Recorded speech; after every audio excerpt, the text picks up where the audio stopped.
There are a number of misconceptions about Six Sigma. One of the biggest ones is that it's just a set of statistical tools.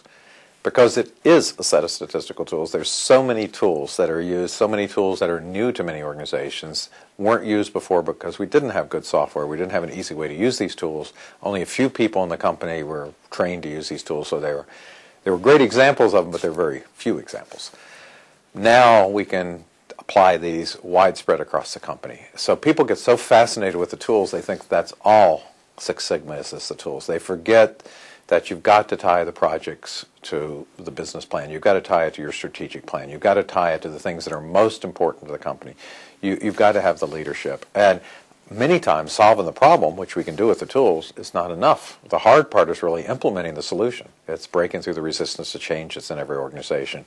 It's really helping companies achieve results. And so just thinking of it as the tools, which are very visible and occupy a lot of the time in most typical Six Sigma courses, is one of the biggest misconceptions. Another misconception is that it only applies to manufacturing processes, because so many of the early examples and so many of the published papers are about reducing cost in manufacturing, reducing defects, reducing time, reducing field failures. There's so many beautiful articles and even books on that people think that's all it is, and they forget that it applies to any process, a white-collar process, a business process, a sales process, a development of a new product process.